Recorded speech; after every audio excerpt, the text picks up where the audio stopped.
Hello, folks. Welcome back to Indaba Africa here on Chris Wyatt Africa. Welcome once again wherever you find yourself around the world on this night owl edition of Indaba Africa. Good to see you all out there. Hope things are going well. Hope you're doing well. Welcome for tuning in. Good to see folks again. Somebody's mocking the South African. What's going on there? Let me check in and see what's going on there. Can you guys hear me okay? All right. To make sure everybody can hear me, see what's going on. Make sure I can actually hear myself on here. Let me get this chat over here. We'll say hello to everybody. Welcome back on this Sunday evening, folks. Good to see you all here. All right, there it is. See how my microphone sounds? I tried a different approach. And so now I've got myself on Zoom instead of on the speaker. Sounds a lot better. 100% better than earlier. All right, well, Zoom failed me yesterday, so you got to go figure, right? Now it wants to work. So anyway, who knows? Just trying to figure this thing out. Anyway, so there you go, ladies and gentlemen. We are back to a little bit better sound, and I don't know what the problem with this stuff is, but it's working now, and that's what matters. So let's see who's in the chat. Let's say hello to everybody who's here. I'm not alone. That's always a good sign. Chris, please check your email ASAP. Ding dong. I'm back. I'm here too. Did send an email. Thank you, Barney Buys. Hendo live on Chris Wallace soon, huh? Chris Wyatt. All the members are mocking me. I want to support Chris so bad. You're not so. Nobody's mocking you, but I keep my cards. My card keeps declining. Oh, don't sweat that, South African. If it's a debit card, sometimes there's trouble. Het Janse van Rensburg, welcome. Yanni, hope everyone's happy. Yeah, I hope everyone is having a chilled Sunday. It's going well for everybody. Monday already for Martin out on that side of the world. Well, welcome to Monday already for you. Let's see. Karen, hello. It's been a while. Yeah, all of 2 hours. And actually, I had plans on doing a little bit more research, but I got locked into watching Major Crimes. That was the spinoff of The Closer with Kara Sedgwick. Mary McDowell, who played the Internal Affairs Investigating Officer on that show, which was a thorn in their sides. They did a spinoff called the Major Crimes, and I had it for a while. Finally got around to watching it, and I was watching the fourth season, and they've turned it into a telenovela. It went from one episode to the next, and you think you're going to end and finish the story, but no. So I plan on watching one episode while I ate some lunch, and next thing you know, I got suckered into 2 episodes, and it was almost time for this. So yeah, television, you got to love it. Thank goodness for DVDs and Blu-rays. Dodgy Joe. General Inflatables is here. Yanni says the audio is good. Martin van Vuren, perfect. Hey, there's Tom. Tom, I thought we lost you there for a couple days. Hope you're okay. Jacques, good to see you. Hi, hello. Let's see. Robin's back. Nigel, good to see you again. Brett, tell your Nigerian American friends not to come work for the security business I work for. I'll remind them that Nigerian ran business. Yeah, I have some Nigerian friends. Roger Birch. Hi, Roger. Have you been on here before? I don't recall seeing you. If you have been on here before, welcome. If you haven't, welcome for the first time. I need to download Major Crimes just about my... Yeah, you'd like that, Eric. It's pretty awesome. Mary McDowell's a great actress. She was on the rebooted version of Battlestar Galactica, where she played the Minister of Education and the senior surviving member of the government of the colonies. And she was quite good in that. And she brings the same mannerisms to this character and just is efficient. Brett says, we don't get them in half. Huh? When we work holidays. Oh, you don't get time and a half. I get told how good a job I do, but no pay raise, no promotion. Wow. That's all you're making, Brett. You've been very generous to Ronaldo's stream with your super chats. Wow, very kind of you. Trevor Pinnells, welcome. Hill Suleiman. Hey, Hill, how good to see you there. Martin says, watched your previous stream. I'm sorry to say your remark regarding Hong Kong, China, I believe is based on the mainstream media. Can't be further from the truth. Okay, which remark was that, Martin? That the Chinese are trying to take it over, or which one? Please share with us what you dispute or what I got wrong. Let me know what I got wrong, and I'll be happy to chat about it. Anyway, yeah, I've always been a huge fan of Hong Kong. Was really looking forward to the Hong Kong Sevens, but have never made it there yet, and now I wonder if I'll ever get there. Luke, the lead slinger's in the house. Hey, Luke, good to see you there. All right, so there were some things I want to talk about earlier. By the way, I don't think anybody noticed for the Chris Wyatt Africa members, if you've been checking your custom emojis, you've kind of been falling down the job, ladies and gentlemen. There are some custom emojis. I added a new custom emoji when we hit 75 members. And just in case you didn't notice what it was, let me just help you out with that. Check out that custom emoji. Who is that? No, it's not Bart Simpson. Come on. Who is that? Who is that? My custom emoji. I added a 13th custom emoji. Ah, you guys found it. Oh, my goodness. Brett hasn't had a day off in 9 months, plus a court. Trump, that's right. It's Trump. Orange Man Bad is in there. Orange Man Bad is in the house. If you're a Chris Wyatt member, you can use that emoji. Bart Simpson's dad. Yeah, maybe. But Brett hasn't had a day off in 9 months. Wow. Plus, according to one of my supervisors, the owner allegedly pocketed some. Ooh, that's not good, Brett. I'm sorry to hear that. Wow. Wow. That sucks. Lynn is using the rugby ball and the Donald Trump. That'll piss the lefties off.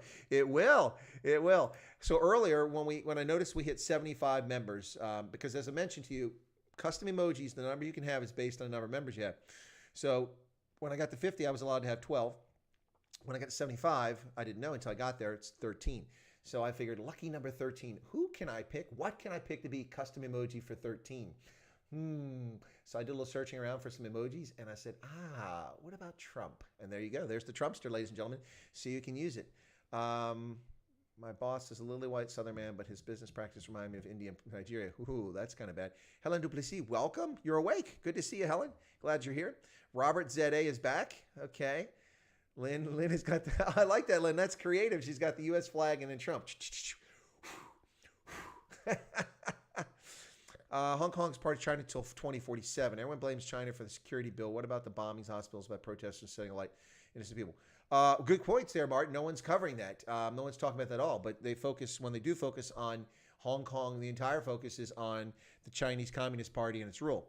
My position of the Chinese Communist Party in Hong Kong is the following, which I've shared with some folks, but in case you didn't know, here's my take on it. So when Hong Kong was turned over to Beijing, in 1997, I think it was, 1997, the Chinese needed Hong Kong. Why? Because of the banks that were linked to the Western banking system, because of the productivity of the workforce, because of its export market, because of its trade links, because Hong Kong was a window on the world, the developed world, and incredibly successful. Plus, they needed the dynamism of the work environment, the workforce, the political climate. They needed all that. Why? Because China was a third-rate developing country in the third world in 2000. That's right, ladies and gentlemen. Just 2 decades ago, China was their GDP was less than $2 trillion per year. It's about $1.8 trillion a year in 1999, something like that.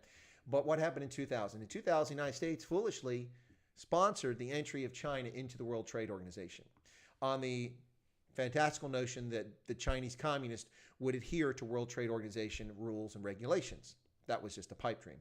But we were sold this fiction. They needed China because China was developed, and because Hong Kong needed China. China needed Hong Kong because Hong Kong was developed and it was a window in the world. But in the ensuing 2 decades, the Chinese coastal cities have developed. They've plundered and stolen intellectual property, copyrights, trademark infringement, unfair trade practices, and frankly, they've done some good things economically too. All of that mixed together, China rises, now the second largest global economic power in the world. Not on a per capita basis, not even close, but on an actual dollar basis, they trail only the United States now. Impressive. They don't need Hong Kong anymore. Now they can't afford to have Hong Kong be a symbol, a beacon of hope, of democracy, of freedom of speech, freedom of the press. Can't have that because that contradicts the Chinese communist model of state control. And that's my position on China and Hong Kong. So did I get something wrong there, Martin? Please let me know. Appreciate it. Thanks. Bye. Thanks. Calling me. Call me out. If you think I get something wrong, guys, call me out. President Botswana Posa. Mr. Steen. Mr. Steen. Yeah, no, that's cute. Which African nation has the worst corruption problems in your opinion? Oh, that's difficult. The Gabon has bad corruption. There's a number of candidates, and it changes over time. Angola has had massive corruption, although the current government's in the process of trying to fix that, at least the stuff that they're willing to expose some of the people for. There's corruption all over. Egypt has corruption. Yeah, it's tough to say who's the worst, but there are some really bad candidates. You can look at the Transparency International Index to see who ranks the lowest. Botswana ranks highest of all African countries historically in the corruption index. But I'll be honest, let's be fair. Botswana does have corruption, and the use of patronage and insider access is corrupt, and that's part of the corruption there. So the way they categorize corruption isn't always straightforward as it should be. Flip Duplessis, good to see you there. Is Biden debating himself? His podcast sound like that's the plan. Yeah. Who knows what's going on with Joe Biden? Joe Biden is a Saturday Night Live sketch just dying to be. David Branquino. Hi, Chris. New to your channel. Enjoying the content. Well, welcome, David. It's my pleasure to have you on the channel. Thank you so much for joining. Really appreciate you coming in here and checking out what we've got to offer. And since you're new, that's a good point. I'll discuss who I am very quickly. And then Erica says, Jacques, Biden is a ventriloquist doll. That's pretty good. Yeah, so Hendo says, please subscribe. Yeah, feel free to subscribe, David. Speaking of which, okay, so I've pointed out the Easter egg that I put on the channel, which was the Trump emoji, the Trump cuss emoji. Well, let's put this one back up. Not really an Easter egg, but since we're on the topic and it's a late night owl stream here on Chris White Africa, let me go ahead and put this up very quickly. Come on. I got so many things in my stream feed here that I have. Here, it's not super chat. There we go. Put the member goal back up. Ladies and gentlemen, we have 75 members of Chris White Africa. That's right. You asked for it, you got it, just like those old Toyota commercials here in the States. My picture's too big there. Let me make it smaller. There we go. Trying to get to 100 memberships by the end of the month. There you go. Seems like a reasonable goal. 75 memberships. If you're interested in becoming a member of Chris White Africa, 3 levels: recruit, team member, and that's $1.99 US, 10 Rand, $9.99 in South Africa. That's a bargain. And then there's platoon leader. That's the middle level, and then the top level master and commander. Yesterday we had our inaugural members perks stream, which was only for members. Only had 25 people tune in, but that's fine because only members could tune into it. So thank you so much. Although I think you could watch it if you weren't a member, but it was only advertised for members, so members got a chance to talk. We did a Zoom session. I'm actually on Zoom now, so if anybody's interested in calling in, I'll entertain that tonight. Baru, if you're here and you want to call in, make sure you're not liquored up too much, okay? I noticed earlier I had potty mouth once or twice. I apologize for that, trying to keep it a family stream, but earlier I did say a few bad words. Not really bad words, but bad words nonetheless. But 75 members, thank you all so much for that. Okay, so now for folks who are new to the channel, I'll just do a quick introduction. Those of you who are from the Kaiser Sose crowd, you know, those of us, the usual suspects. I apologize for telling this again. It's not self-promotion, but just because not everybody understands who it is that's chatting with them here. This John Brown lookalike abolitionist or Pete Retief, you know. So I'm Chris Wyatt. I'm a retired U.S. Army colonel, just retired from active service in October of 2019, where I served for 36 and a half years in the Army as an enlisted soldier, as a private soldier, then a non-commissioned officer, later returned to university, became an officer, was an intelligence officer, served in combat, served multiple tours overseas, and 36 and a half years of service, 34 of that active. I served a total of 23 years overseas. My tours include 3 tours in Germany, Bad Kreuznach, Gelnhausen, Hanau, and then Stuttgart with the Africa Command. 1 tour in Italy, where I served with forces in Vicenza, as well as tours in Africa in Tunisia, Liberia, Botswana, Malawi, Niger, Mauritania, Uganda, and Ethiopia. So those are my tours in Africa. The last tour was working with the U.S. mission to the African Union, and I worked daily at the African Union. So if you want insights on that, I'm happy to share them. I've served in peacekeeping, combat. I've worked at the National Security Agency, the Defense Intelligence Agency, the Pentagon. I've taught undergraduate at Iowa State University, postgraduate. My last assignment is Director of African Studies at the U.S. Army War College in Carlisle, Pennsylvania. And I've also done a lot of other cool stuff. I was the person responsible for running the program that rebuilt the Armed Forces of Liberia from 2007 to 2008 in Liberia.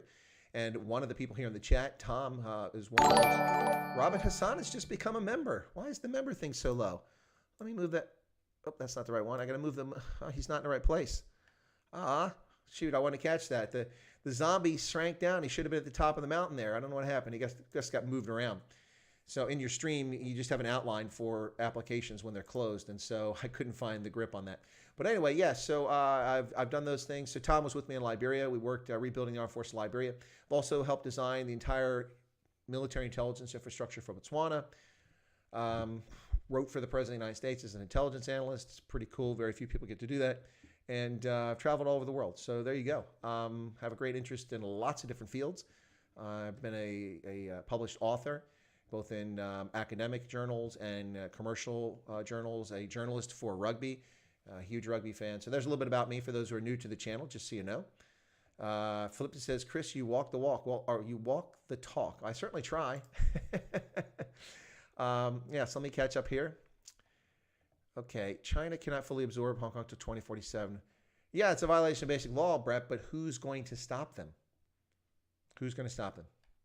And how are they going to stop them? So Donald Trump has just ended special status for Hong Kong, which is pissed. Well, that's close to a potty word. Has really torqued off the Chinese Communist Party. They're not happy. Lynn says, hit the like button. Well, please do hit the like button. Nigeria, Senegal, Angola. Senegal isn't corrupt. Senegal is pretty corruption-free for the most part. Nigeria has lots of corruption, but we shouldn't give Nigeria the label of a corrupt country. There's a lot of honest people doing a lot of honest things. Just a huge country. Bonk, bonk. Hit the like button. Zimbabwe is beyond belief when it comes to corruption. Yeah, ZANU-PF is just, ugh. Okay, let me get back. Hang on. Oh, you guys are way ahead of me. Let me catch up quickly here. Sorry. Senegal, lowest on the continent. No, that's not possible. Come on. I don't believe that. Brett says, even though South Korea is developed, they still have one of the most corrupt developed. Yeah. No, and businesses in bed with the government still to this day. The Chaebol in South Africa, that system still exists. At least the connections do. Lezan says, good evening. Welcome. Lezan's got the night owl up there. There you go. I love it. Moonlight. Well done, Lezan. Appreciate it. Japanese businesses. Oh, okay.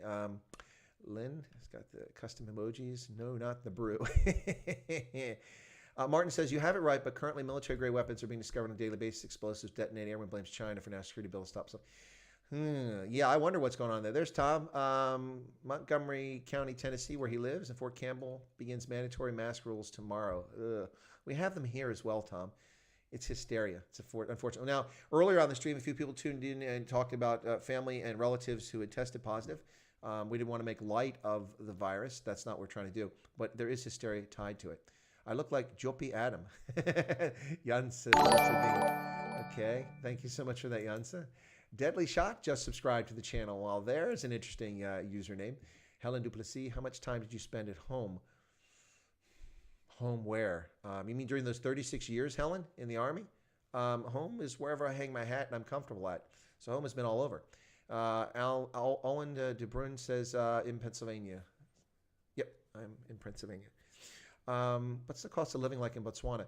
Actually, Brett, it's a little pricey to live a modern life. I mean, you can live dirt cheap there too. People in poverty survive. But if you want to live a Western advanced sort of life, it's pricey. Not from a standpoint of rent. The rent, you can get decent rents there, but anything you buy costs money because you have to look this way. Everything you buy, 95% of the products and services you buy come from South Africa. And all of them come with the additional transport cost of bringing it across the border and into Botswana. So all of that plays a role. So pretty much everything you buy in Botswana is about 10 to 15% more expensive than it is in South Africa. Now, when it comes to automobiles and it comes to electronics, the price is even higher. It's off the charts.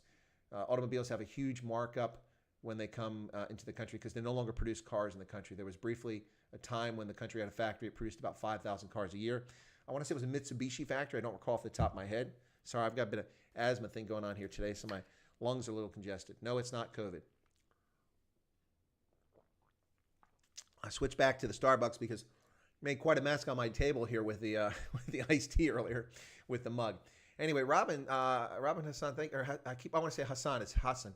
Robin, thank you so much for becoming a member. I really love your photograph. I can't get a good look at it. You kind of got this quizzical look out of your side. It reminds me of Zoolander. You're kind of like, I love that. That's nice on your profile. Thanks for becoming a member. Really appreciate it, Robin. Marabani, good evening. Hey, Marabani is here with us. Marabani was our guest on Friday for what I thought was a fascinating stream. We had to cut it to an hour, so I really appreciate it. Marabani is committed to come back on the program. We'll get him back on here again. As will David Otto, my guest yesterday on my regular Saturday stream, which was a bit later yesterday, so sorry about that. But that's when he was available. So thanks for tuning in for that. David Otto will be back on the program. I think those who were able to watch it found it to be a fascinating conversation between David and I talking about counterinsurgency, counterintelligence, counterterrorism, and national security in Africa. But he'll be back on, as will Marabani, as well as other guests. I'll try to get some other guests back on here. Eventually, I'll get Roman from Morning Shot back on. I still haven't got Jeremy Nell from the Germ Warfare, but the Conscious Caracal, I'd like to get him back on here sometime soon. If for nothing else, because I think he's not watching the channel now. I got to get him back into watching the channel. Saw that clip that Farm Lives Matter on those trucks. Anyone know where the supporters were from? I didn't see that, Karen. Okay. Which African nation was the cheapest for you to live in? Well, it wasn't Liberia. Oh, my goodness. Liberia was very expensive, ladies and gentlemen. Liberia cost me a lot of money to live there. By the way, I'm going to put this back up. I want this to go up there. The British and Irish Lions Tour 2021, assuming that we are playing rugby next year.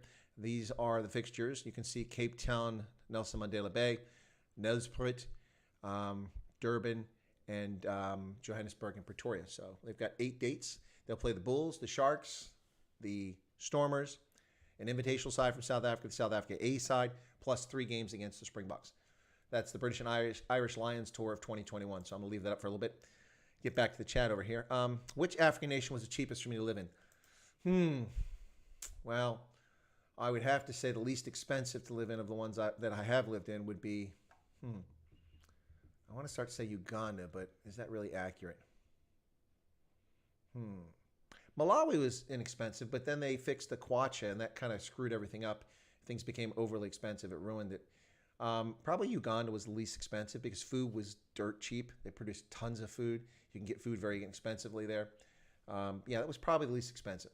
But everything is affected by the price of petrol, and depends where I was at the time. When petrol was high, it affected everything, and prices went up. So, but I would say Uganda was probably the least expensive. It's not the least expensive in Africa, but from where I've lived.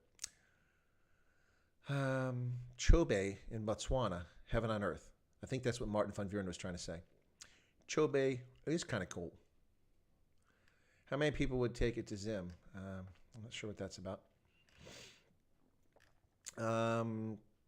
Yanni says, Colonel Wyatt, do you, Yanni, not as in, but not Yanni Funderval, but Yanni, do you think Liberia will ever recover? Has General Buttnaked ever been prosecuted? No, he's not been prosecuted, General Buttnaked. I actually saw him when I lived in Liberia. He wasn't butt naked anymore. Yeah, he Liberia recover. Yeah, it can get back to where it was in 1980, sure. Will it ever become a first world nation? I'm not going to hold my breath on that in my lifetime. Lezan says, what's going on with the elephants in Botswana? They know, no, they don't. It's a pathogen, and now the reports coming out of Botswana is they are concerned that the pathogen might also be transmittable zoonotically to humans. Well, let's hope that's not the case because this is an unknown pathogen. They're still trying to identify it, but they're concerned it might be transmittable to humans. So we don't know what's going on yet. Hopefully we'll find out. It was Hyundai. Is that what I said? I said Mitsubishi. I meant to say Hyundai. Thank you, Morton. It was Hyundai. Yep, used to make 5,000 cars per year. Not an effective factory.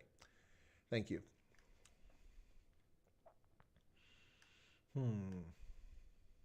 No pets? I don't have a pet. With Therapy Hemsbach. Here's my Therapy Hemsbach Wilbur. Garrett says, are you coming out to watch the Lions tour? Well, certainly high on my list of things to do, but I don't know what's going on a year from now, Gareth. I would certainly plan on being there. Have you ever been to a small gold mine in Liberia? I have not, but they do have gold mine. The Brew is in the house. Welcome back, Brew. Good to see you here. How was it Mauritania? Didn't you say you lived there? Very late. Yes. Harley W., you are spot on. Mauritania did not officially ban the last aspects of slavery until the year 1999. Now you get people disputing when they did it, but it was 2000. So until then, it was legal to own slaves in Mauritania. Now I will tell you that people still own slaves in Mauritania. It's not legal, but they still do it informally. And the slaves are overwhelmingly, almost entirely, black Africans owned by Arabs. You don't see Black Lives Matter talking about that. You don't see black Americans complaining about people in bondage in Mauritania in 1995. Don't give a flip about that. First off, because they're ignorant, the people that perpetuate this narrative, and they don't care because it's not going to gain anything for them. Just to distort and tell stories about America is what they'd like to do. And try to make Europeans who are stupid and Americans who are stupid and think that they're the only persons ever guilty as a people of committing slavery or of having institutional slavery. Yeah, anyway, so Mauritania was inexpensive because there's nothing to do. It was nothing to do in Mauritania. I put all of my time into working when I was there because it was the only thing to do in Mauritania, work. And I was also doing a distance education program, so I did that in my spare time, but it wasn't much to do. I mean, you can only go down to the ocean beach once or twice, and that's enough. There's no real sports to follow. There's no movie theaters to go to. I was in Nouakchott. And we were also in the old embassy compound, which was really a rickety facility. It was in bad shape, not very nice. It was large. We had a lot of space, but not much going there. But now they're in the new, gorgeous, absolutely stunning American embassy, which ironically is across the street from a hotel that I used to live in when I was in Mauritania. It's quite beautiful. I've been there. Stunning place. Really good bunch of people working there in Mauritania. It's in a good spot at a big intersection. But yeah, Mauritania was okay. It was interesting. I enjoyed the work. We did a lot of cool stuff there. Let's see what else. Hank says doesn't want to entertain my Lions comments towards. I missed them, Hank. I saw a question about whether I'm coming out, but I didn't see your comments, Hank. Apology. Remember, folks, you guys are sitting there and you're reading the comments and listening to me. I'm commenting. I'm feeding the narrative. I'm making sure all the electronics are working here. I'm trying to make sure that this is a worthwhile for your time, and then also trying to keep up the chat and keep people in it. It takes a lot of dancing around there at times. So that was Harley's question. Okay. Semi-naked. No, General Buck Naked was his name. Yes. Does Uganda have a substantial Indian population now? No, it doesn't. It has Indians, but not that many.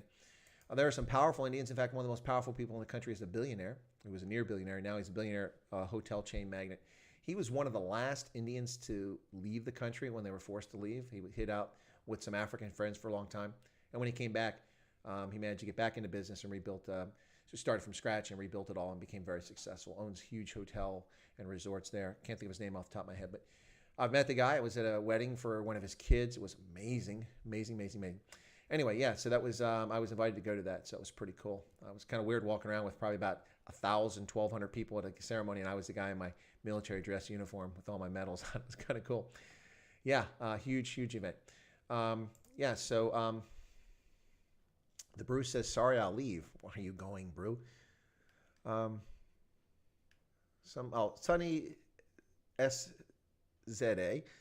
I always want to say Sunny Tsa is, I don't know which documentary you saw. There's a couple really good documentaries on Liberia and the conflict. SA Rugby's on the Black Lives Matter train now. We can't have that. Can't have that. Okay. Jomo Kenyatta was one of the greatest leaders ever, and Barack Hussein Obama was an enemy of Kenyatta's, and he hated Kenyatta. Interesting, Brett. Worst place on the continent, Mauritania. I don't know about that. It's kind of boring. I don't know if it's the worst place on the continent. I wouldn't want to be in the Central African Republic. That's kind of lame. Are the box on the BLM train? No. Junemba, is that correct? Welcome. Pretty cool icon you got there. Benjamin says yes. Okay. Garrett, say rugby supporting BLM. I haven't seen that. I'm going to have to check into that. If I see that SARU, the South African Rugby Union, is supporting Black Lives Matter, I will excoriate them. Absolutely excoriate them. But I suppose I better be careful. If I want to get Springboks on my channel and interview them, maybe I should be more tempered in my attacks. We'll see.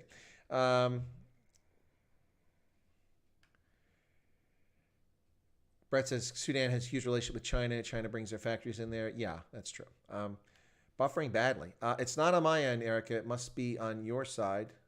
I've got a good flow. I'm watching it here, so it's probably a server somewhere in between. Remember, folks, this is actually pretty amazing when you think about it. Right now we have about 70 people watching the stream, but I'm transmitting it through my PC, through my cable connection into my network connection here, out through the cable system into a server nearby. Yeah, Sonny says not buffering for him. And then it's going out to the servers all over the world. Your people watching on mobiles, tablets. Nobody in space is watching it from the space station, but all over the world. It's just amazing we can even do this at all, let alone there's a little bit of buffering here and there. Yep, slavery was normal business. Slavery has never stopped being a normal business for some people. It's still around the world.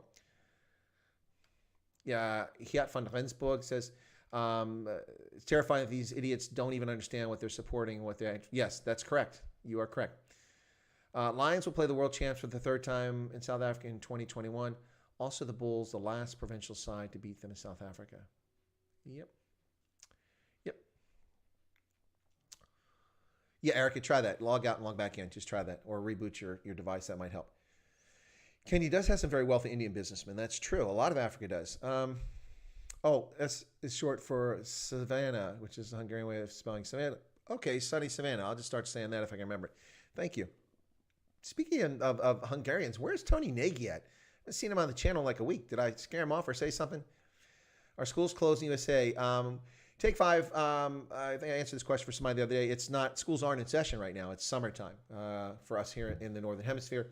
And so school is traditionally not in session in the United States from the end of May or early June until September. And so students are not in. Right now, the big debate is about whether schools will reopen. The guidelines from the Centers for Disease Control and the Department of Education are out there, and there's some debate about them. States are arguing. But the thing about schools is it's a local issue. Schools are run by local school boards, and they're funded by local funds by and large. There are exceptions, but most school districts, like right here, the Northern York School District in the area where I live, is paid for by property taxes. And trust me, they get a lot of property taxes out of my pocket. So they should be opening in the fall, but there's lots of debate going back and forth. The reality is it's kind of frustrating because children who are healthy are the least likely to get infected, even asymptomatically, to have this. So it's a real problem. Gareth says you might be the last and only Buck supporter. Not if they've gone racial. No. Charles is back. South African sports going to see empty grandstands. That's true. Are schools closing USA? Okay, I got that. Brett says the British had the USA versus England rugby game during the World Cup was a lot better, closer than the score. It was good in the first half. I'll tell you the game was really good. If you look at this stream and the photograph that started the stream to announce the stream, that is the USA versus France in Fukuoka, I think it was. I was at that game. That game was close. The U.S. was in that game until 60 minutes or so into the game. We had the French fans nervous. You should have seen the French fans. They were really sweating, biting their fingernails, worried that they would lose to the USA. The Eagles played well that day. Made a couple mistakes that might have cost them the game, but Gary Gold really had the Eagles up for that game, and they nearly had the upset. It was quite impressive. They played their hearts out, and a lot of people don't talk about that game. It's a shame because that was one of the hardest fought games the Eagles have played, and it's a shame they came out losing end, but I was excited. I was really proud of the Eagles that day. They did a really good job. Yeah, so they were really, that was a great game. Lions will lose. Well, I hope the Lions will lose. Yeah, I'm not sure where Tony is either. Sunny Savannah there. I haven't seen Tony in a while. In the Deep South in the USA, everyone associates Indians from India with owning hotels. Not entirely false premises. Well, Brett, as Joe Biden has told us famously, you can't own a Dunkin' Donuts unless you have a slight Indian accent. Here on the East Coast, New Jersey, Eastern Pennsylvania, Maryland, D.C., New York, lots of small shops like Dunkin' Donuts and franchises like that are owned by Indian immigrants. They have a lock on that market. Interesting how things work out regionally. Buck tries matter. I like that one. 3 times to Budapest. Not Budapest, Budapest. Most rural schools here in South Africa were funded and built by farmers. Yeah, before the state took them over. Not if the Bucks go racial. Okay, all right. Well, hang on, Gareth. Yes and no. Yes. What I'm talking about is when the Saru played this game with racial quotas, and they went serious about it when Alistair Coetzee was the coach. And then when Rossi came in, a precondition was to allow him to run the team, and he balanced the team out. And as I've said before, that is not the Springbok team that I would have picked to go to Japan. I would have picked 4 or 5 players different and dropped 4 or 5 of the players who were on that team. However, team is not about the best talent. Team is about team. And Rossi found the right players with the right personalities to build the right team, and we can't argue with the results. He won the William Webb Ellis Trophy. Rossi was World Rugby Coach of the Year. Peter Steph du Toit was World Rugby Player of the Year. The Boks were the Team of the Year. Oof. There you go. Case closed. Argument's over. Now, my concern has been that after Rossi resigned after winning that and went into management with Saro or with the Springboks, that they would resort to this nonsense. And if they come back with quotas, then I'm done. And now, well, until we get them back on track. Yanni says Mr. Christian is also quite probably got stuck. He couldn't find any leftist talking points. Yanni, honestly, I think the deal with Christian is that I didn't give him oxygen, and he was oxygen deprived, so he passed out in his mother's lawn chair. That's what happened to Christian. If you don't give him attention, then he doesn't want to be there. Toon says for some reason I got kicked off stream. Damn. NSA. Yeah, no, it happens. I get kicked off my own watching here on the side sometimes. Let's see what else. Okay. Free T-shirt and free beer. New AFF members been recruited. One more vote. Okay. Well, free Springboks ticket. No. Used to scream, I sell ice cream in New Jersey. Brett says, I remember that.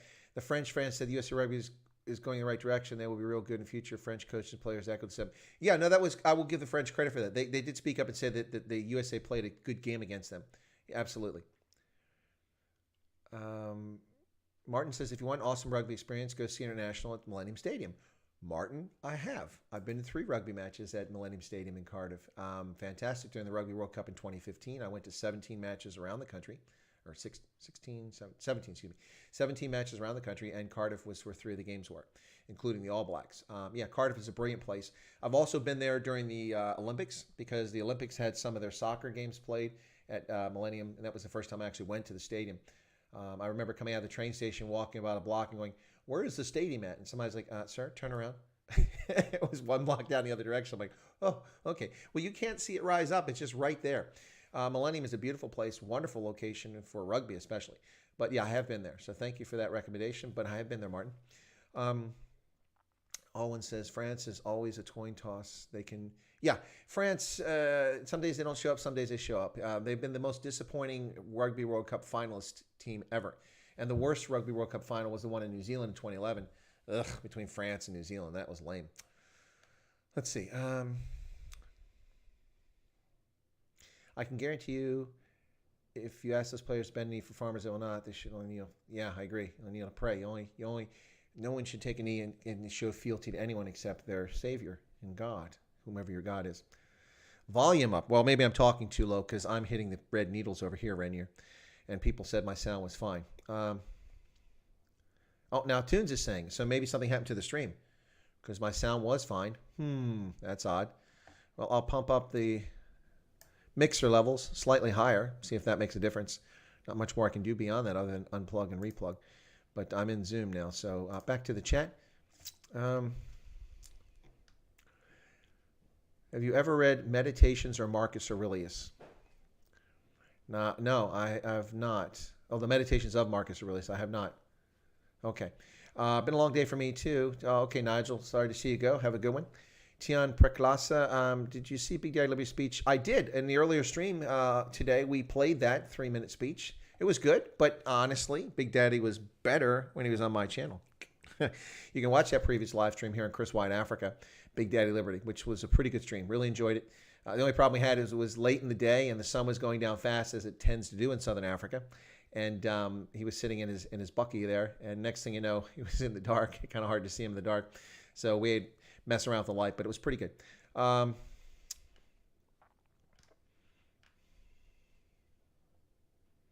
Yanni says it's volume. Okay, I cranked it up. 7 to 10 when you speak close to the mic. 7 to 10 when you speak. Okay, we'll see.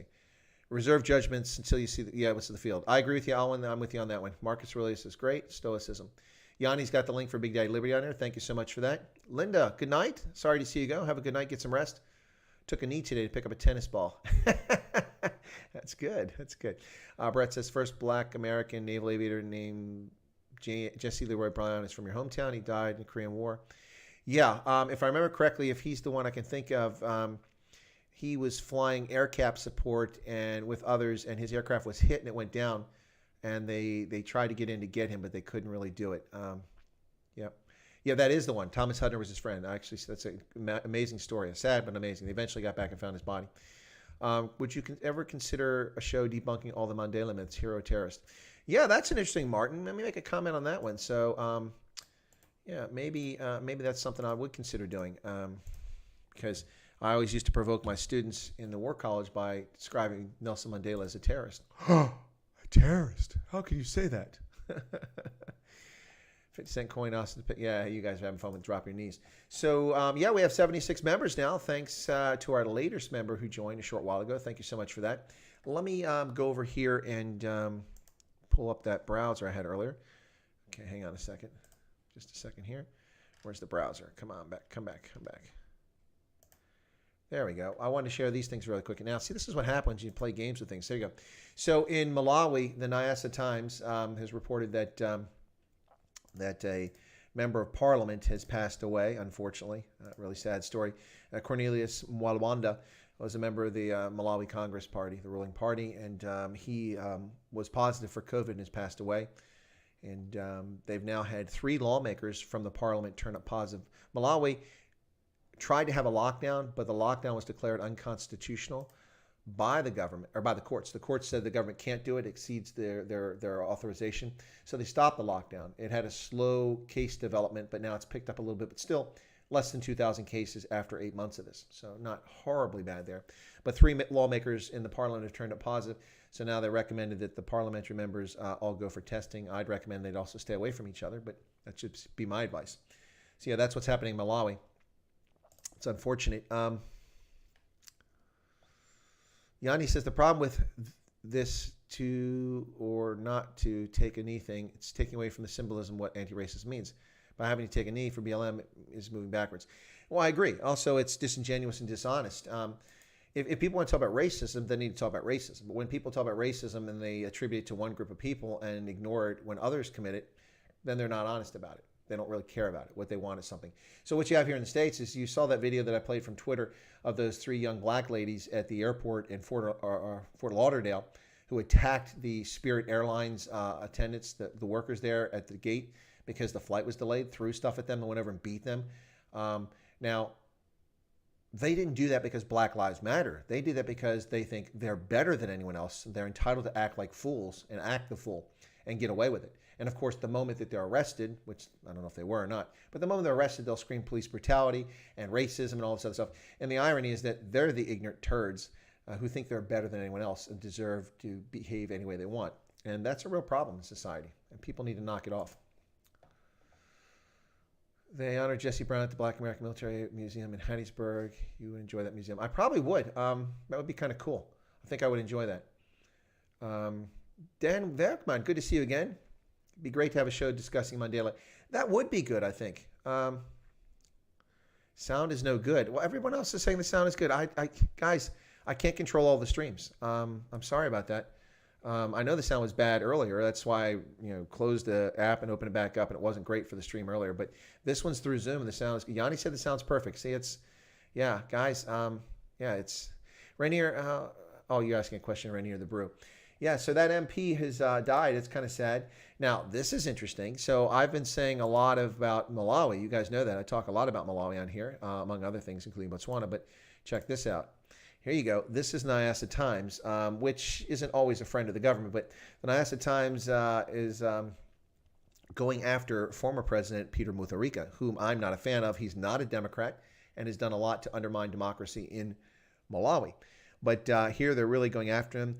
They said there's hardly a single parastatal that under his watch hasn't been milked. Well, part of the problem is the fact that you have parastatals, ladies and gentlemen, do not have state-owned enterprises, and then you can't steal from them.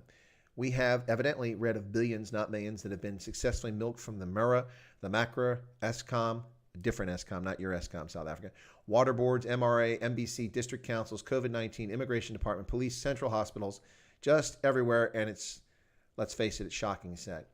Yeah, so they want to go after Peter Mutharika and get him. This is obviously an op-ed piece, not news, but I thought I'd mention that because now that he's at office, you wonder why heads of state in Africa don't like to leave office. This is why. If you commit malfeasance when you're in office, people will come after you afterwards. That's why Mugabe would never leave. People back in 2000 said to me, why doesn't Mugabe leave office? In 2005, why doesn't he leave office? I said the reason he doesn't leave office is because, well, he tried to leave office at one stage, but his party didn't want him to go. They begged him to stay, and his ego allowed him to, accommodate them.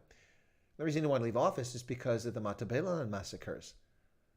The second, the Gukurundi, the washing of the chafe, the Gukurundi, in which they murdered at least 20,000 people in Matabeleland.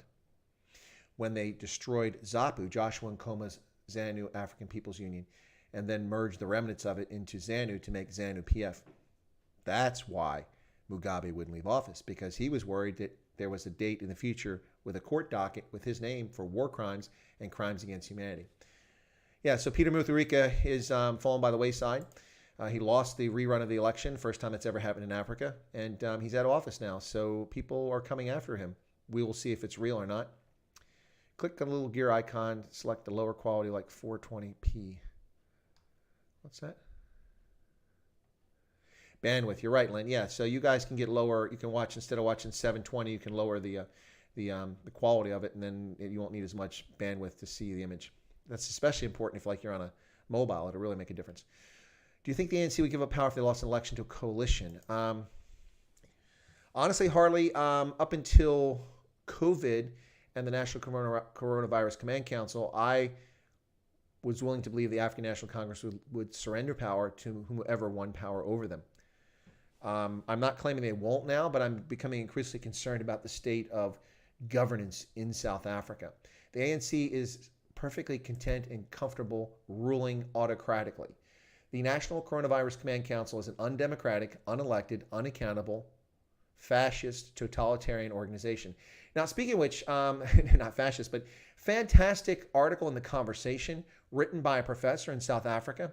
And let me see if I can find that very quickly. I had pulled it up here so that we could talk about it. Yeah, here it is. Stephen Friedman is professor of political studies at University of Johannesburg. Brett says ANC is a cult. Yeah. Let me bring this story up. I'm going to talk about this one briefly here very quickly. All right. So this was in The Conversation earlier today. South Africa is struggling with COVID-19 because its leaders want to emulate the first world.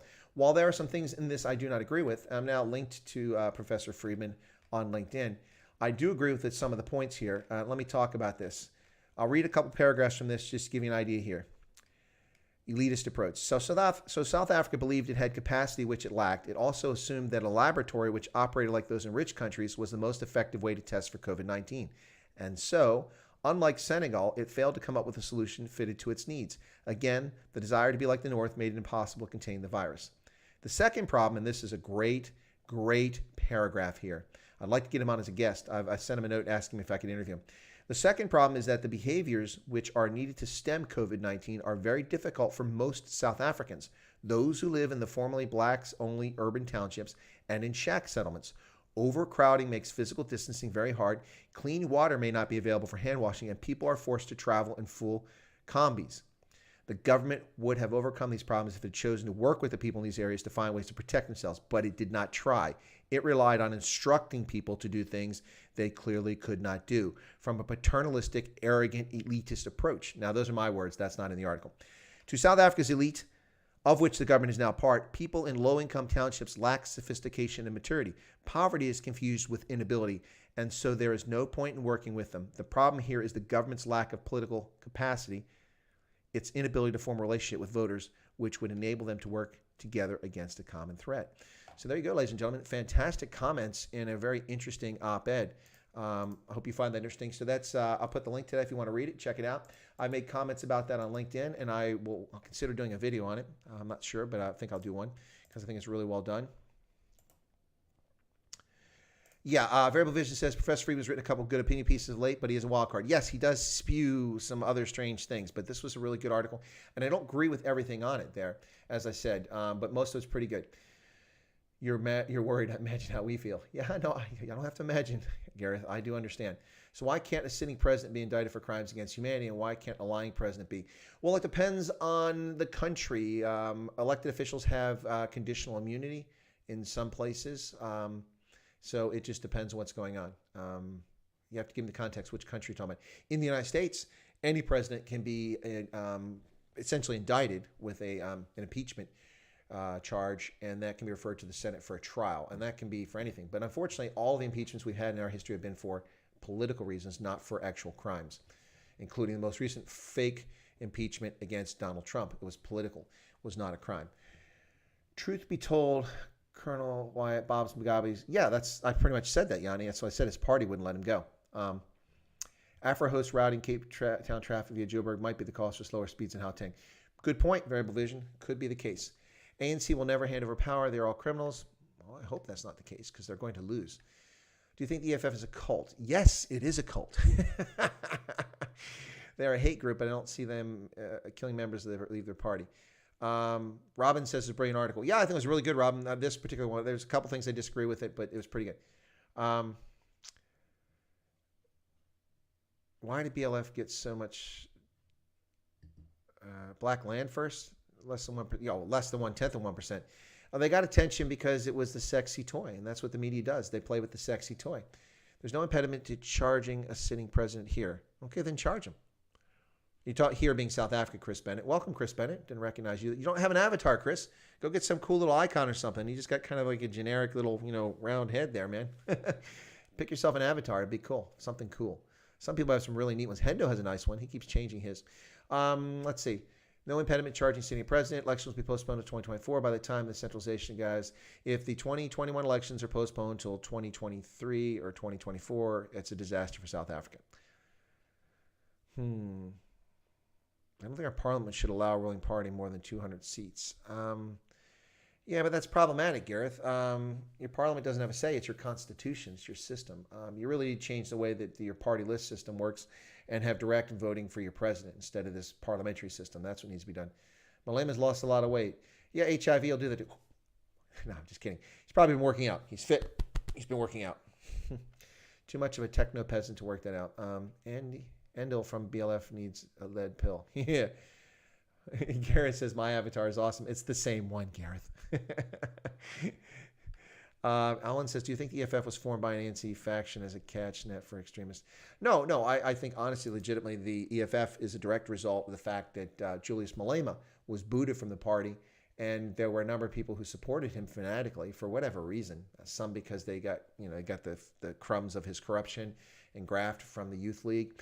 Others because he said things that they wanted to say but were afraid to say because they're actually crimes, inciting racial hatred and calling people names that they're not allowed to do, slandering people. So Malema had a big mouth, and he said some things some people liked, and there's an audience for that. There's always an audience for it. There's people that believe in the KKK. There's idiots that follow Louis Farrakhan in this country. There's always people that follow race merchants like Al Sharpton and his lies. No matter how many times they lie, people follow them. It happens. But the peak for that sort of nonsense, in my view, with EFF is 15% as a plateau. If they ever got above 15%, I would be astounded. But yeah, that's. I don't think it was. There's anything nefarious. Now there's how they get funded and what's going on now. There are questions about whether it's nefarious or not, and I say that that's open to investigation and discussion. But the party is a consequence. Just like Cope. Cope broke away from the African National Congress and appropriated the name, the Congress of the People, from a historic name from the 1950s. They did that because they thought that people would latch on to them but by the time that they used the name Cope, most people forgotten that there was such a thing as Cope existing way back when. So that's the first thing. Second thing is that the party was simply a party of discontented Mbeki supporters who left the ANC because they didn't like the way that Mbeki was unceremoniously dumped as the head of the party. I give a crap about what Mbeki was in the ANC. I did care about the fact that he was South African president, and I found it reprehensible that as president of the republic, he would resign his position because his party dumped him. Screw your party. You're the president. Now, if Parliament doesn't want you to be president, then they need to have a vote of no confidence and call you back. The ANC, cowards that they are, refused to have a vote of no confidence to unseat Mbeki. So they did it in the undemocratic fashion of unseating him in his party at Polokwane. Now, how screwed up is that political system, ladies and gentlemen? In other words, it doesn't matter who you vote for. Once the die is cast, you have no say.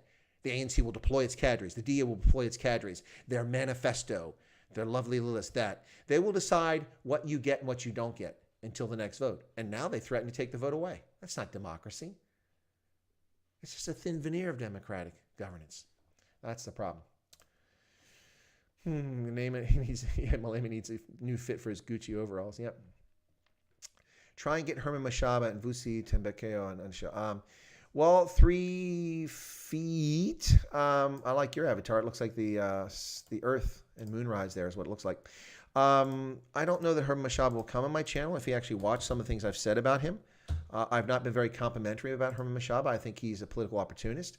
I'd be happy to interview him. If anybody has any connections to him and wants to mention, or put me in touch with him, give me the contact, I'll reach out and ask him if he wants to come on the program. I've been trying to get Peter Groenewald from the Freedom Front Plus on the channel, and I've been hinting to people in the DA about wanting to get Helen Zilla, and also trying to get John Steenhuisen on here, but it hasn't happened yet. So I guess I'm gonna have to try and reach out directly on my own. But I would be happy to bring Herman Mashaba on here, but I'm not a fan. The Flying Boar has donated, 5 Canadian. Well, thank you so much for that. That's almost like US dollars. And there's the zombie climbing the hill. Look at him going up there, up to Holliesburg. It says, I want you to be the guest on Caravan to Midnight. Oh, Ooh, you want me to be on Caravan to Midnight show hosted by John B. Wells. He talks about South Africa a lot and his wife from there.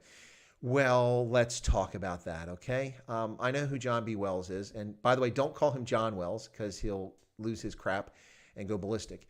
I'm not going to speak ill of him. I have nothing ill against him. But what I will say is that I was watching a stream on Loving Life. I didn't watch it live. I watched it afterwards because it got my attention. I watched a stream on Loving Life in which Scott brought his spouse on there and to talk to her about this whole immigration for South Africans to go to the Caucasus or to the Philippines. Anyway, so there's a whole, I don't want to say it was a scandal, but it was a brouhaha. That's probably the best term. There was a brouhaha about this. And Katie Hopkins got tied into this somehow. I don't know how. I did see some of her programs talking about it, but I don't know how she got into it. But anyway, around the time she was deplatformed, but it had nothing to do with that from Twitter. It was something else. Oh, Brett's got a good question coming up here.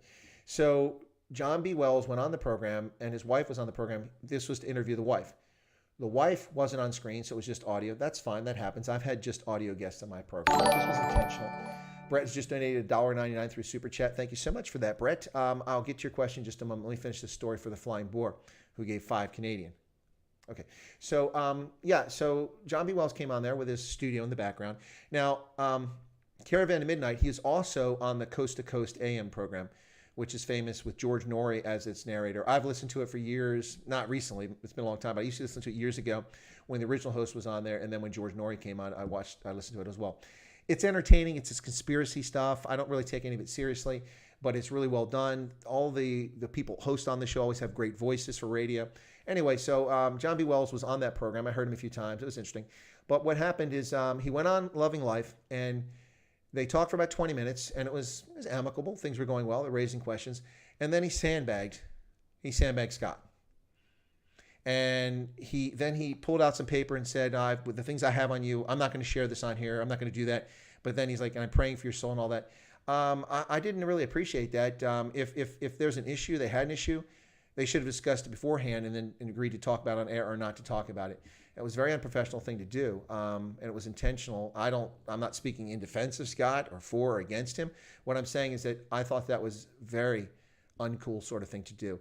And the whole thing was puzzling to me because I didn't hear the previous streams or videos that were prepared by Scott talking about John B. Wells' wife. So I don't know what the situation was. I do know that in this discussion, the host, Scott, never said anything unfair, untoward, mean, disrespectful to his wife. And so I don't really know what that dispute is about. And then he brings all these things out. So Flying Boar, while I appreciate that, I don't know. Is it safe to go on John B. Wells? I mean, if that's the way he wasn't hosting, but he was a guest on the program. If that's the way he behaves when he goes on the radio, I don't know if it's safe, you know. I mean, he'd be accused of all sorts of things that aren't true or, you know, I don't know. So Flying Boar, send me a private email and chat with me a little bit about that, and I'll be happy to talk about it. But yeah, no, I saw that, and I'm familiar with this program. I've listened to it a few times, but that just was so out of left field. I didn't know what to say about it. It was very confusing, and I don't think it was cool. Terra Lakota. Does anybody even know that he's around anymore? Terra Lakota would be good, Rudy. But I don't have these contacts for ANC and former ANC guys. All right, so Brett's given a couple super chats. Well, thank you for the super chat, Flying Boar. I've discussed it. I'm not opposed, but boy, I need to know some more, and I have to have an invitation. I might try and go on my own. So, yeah, but he does apparently talk about South Africa. I didn't know he was talking about South Africa. I've never seen his program talking about South Africa. Toon says, Mbeki also killed thousands by saying, oh, yeah. Well, I've talked about Mbeki and his position on HIV and what damage is done. Let me take care of the super chats very quickly. So Brett says, how did Botswana turn out so good? Well, a few different ways, Brett, in my view. My view is that the first reason Botswana turned out so good is it was never colonized. People are like, whoa, wait. Don't flame me in the chat. It was never colonized. Botswana was a protectorate. Am I slicing the onion? Yes. But there's a distinction, ladies and gentlemen. Let me explain to you how it was not colonized. First off, the Dikosi, the chiefs from the different tribes, from I'm confusing tribes now. The Bawakena with Bangmamwato. The Bangmamwato and others, Bakwena, who were in Botswana, what became Bechuanaland, were concerned about trek Boers coming through. The Doorslaan trekkers went through Botswana to get to Angola a couple of different times. Some of them stayed behind. Others came and started settling, and they were concerned because the trek Boers had the same similar economic system as the Tswana speakers or Setswana speakers in what became Bechuanaland. They're cattle post farmers for the most part. And so that was in direct competition with them. So they approached the British and said, hey, can you make a protectorate out of us? And they did a similar thing with Lesotho. And so they made a protectorate. So the British promised to protect their interest, and it was defined as a territory. But it was so unimportant to the British that it wasn't even administered from inside of the protectorate. The British government administered Bechuanaland from Mafeking, which is in South Africa. I know it has a new name. They've changed it, changing everything. But Mafeking is where they administered it. It was so unimportant. In fact, when Botswana got its independence in 1966, only 5,000 people lived in the current capital of Gaborone. 5,000 people. There were 16 kilometers of tarred surface road in the entire country. It was neglected. It was ignored. So the people, pretty much on their own, developed their own political systems, which are already existing, and those systems continued. The system's traditional chief influence continued largely uninfluenced by the colonial system because they didn't care. 1966, the government has not a lot, but a fair number of people who are educated, who've gone to university and such, as happenstance or as good fortune. And so they're off to a good start. Plus, it's a nice climate. It was an interesting place to live. And so a number of people were happy to move there who had the skills, who were European or white, who could help out, as well as some other Africans. And they provide lots of good consultation service to the early days of the government under Seretse Khama. So the country takes off, and the traditional system has been in place. So there's a respect for authority. They apply a parliamentary system, a representative government in there, and they get off to a good start. Now, this all could have fallen apart if there were no resources, but the good fortune of Botswana is 4 months after independence, the explorer finally finds diamond pipe, because they've been looking for them in Botswana for several years. They find the first diamond pipes, and it all takes off from there. And then you had for the most part, honest governance for decades, which played a large role in reinvesting the money back into the country rather than putting it in the pockets of politicians. The way that politicians pocketed or profited from Botswana's success is that they gave themselves land and or important positions which had salaries. They didn't just take big chunks of money from the budget like they do in other African countries. And so that was a good framework for it. They've come up with one national development plan after another, and they never achieved their goal. Their goal was to wean their independence from diamonds in particular, but mining in general. And still to this day, half the country's GDP is tied up in mining, and 3/4 of the government's revenue comes from diamonds in particular. So it's a challenge for them. But all of that plays a role. I've simplified it, but there's more to why Botswana has been a success. People say it's because they're homogenous. No, that's not true. Yes, 85% of the population is Setswana or Tswana, but there's also Kalanga, there's Basawa or Bushmen. There are also Coloreds who live in Botswana, as well as Afrikaans-speaking Botswana, and Europeans. About 8 to 9% of the population is white, and people get along just fine. They don't have the hang-ups that they have in South Africa by and large. So I think that's part of it. So hopefully that helps. China now needs to fend for its own wickets. They won't drop money in Africa the way they used to. Yeah, Yanni, I think that's going to be true. It's going to cut back. That interview, I was speechless. Which interview is that, Robin? Which interview are you guys talking about? What did I miss? Flip has to go. Well, have a good night, Flip. Thanks for being here. Rare Vision, is that the guy that started exercising demons on the live stream? Oh, that's what you guys are talking about. Yeah. That's the one, Variable Vision. Sorry, I'm catching up on the stream now because I was answering the super chats. That's the guy who's exercising demons, John B. Wells. For me, the whole thing started, first off, the whole thing was kind of off kilter. He says, well, first off, Scott, my name is not John Wells. It's John B. Wells. If you did a little research, you'd know that. Everyone knows me as John B. Wells. And it just from there is like, okay, all right, this is where we're going with this. Again, not speaking ill of anybody involved in that stream. The whole thing was strange. Have you been to the Zambia Falls? Brett, are you talking about Victoria Falls? Are you talking about those? I have been there. Yep. Smoke on the thunder, whatever it's called. Yep, I have been to Vic Falls in Botswana, and I have seen the Zambia side from Zimbabwe, but I've not been on the Zambia side of it. It's better viewed from the Zimbabwe side. Fantastic, amazing place. And I was there when the water was in full. It was all coming rushing over, roaring up, getting covered in mist, all that height up above. It was quite amazing. And also saw the monument for Livingston. Of course, Dr. Stanley, I presume, or Dr. Livingston, whatever, how that worked. All the other SA channels attack one another. Don't even listen to their streams anymore. Yeah, there's a lot of that going on, Martin. It's crazy. I try not to do that here. Um, it was disrespectful, Rob. Yeah, it was weird. Avoid that bullet, says Hendo. Donna Tango 63. There's money involved here. John and Brandy are concerned. They're afraid of Scott that day. I don't know what was going on, Donna. The whole thing was bizarre. Just what seemed very unprofessional to me. Martin, I have Tara Lakota's phone number. Okay. An email would be great, but you can pass me his phone number and a email message. Don't do it any other way. We don't want to compromise someone's personal phone number. Okay, Brett. Brett was answering. Morton was answering Brett. I can answer that. Botswana is run by the mining houses. The government does not so much as fart without asking. Big business plus the population overwhelming one ethnic group. I disagree with you, Morton.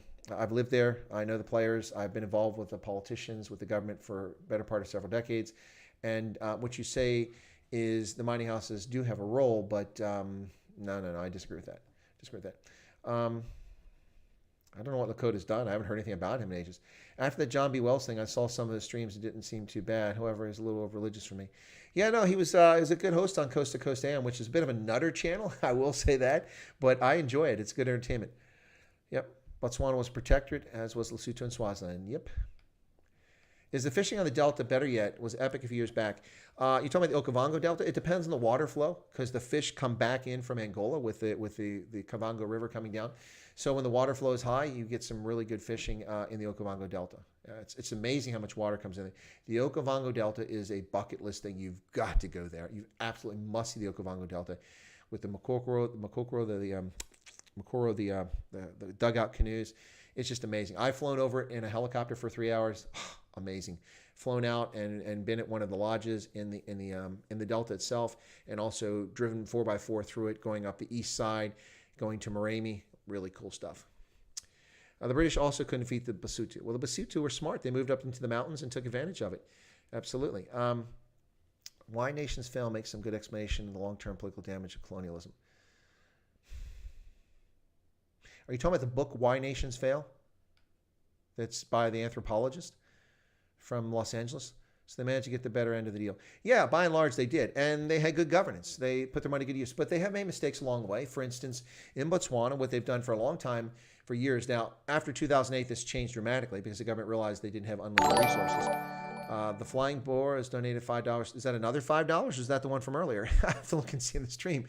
Thank you for the $5, Flying Boar. I assume that's the second super chat, and I'll get to it in a moment. But what I would say is that lost track of what I was saying there. Sorry about that, folks. The better end of the deal, yeah. So they did get the better end of the deal in some respects, but the government also thought they had unlimited resources early on, the way they'd address this. And what used to be the case is if you qualified to go to university, they would pay anybody, any Motswana who wanted to go to university anywhere in the world to study anything, essentially. Now, you don't need a Motswana going to Canada to learn philosophy. The amount of money wasted on that is ludicrous. You do need a Motswana going to Canada to become a physician and come back to Botswana. So over the years, they refined that and improved the program, made it so fewer people. So you had a lot of people who grew up in the 70s and 80s and early 90s who got to go abroad and get education, and they got fantastic education. But a lot of them never came back. They live abroad now in the US, in the UK, elsewhere, Canada, where they're using their skills. And so the people of Botswana paid for their education and they don't come back. And what happens? Well, typically people meet someone at university, they fall in love, they get married, they have kids, now their life is there, not back in Botswana. So they travel back and visit Botswana, but they don't live there. And that really hurt the country. So it was not the smartest of programs, and they've revised that program downward now, made it much more restrictive and controlled it much better. And they actually started a medical school at the University of Botswana about a little over a decade ago, and it's getting on its feet now. It's not ideal, but it's improved. Anyway, so yeah, Botswana has had its share of shortcomings, but by and large, life is far better there, and people get along much better, and they're much better off than most of the rest of the continent.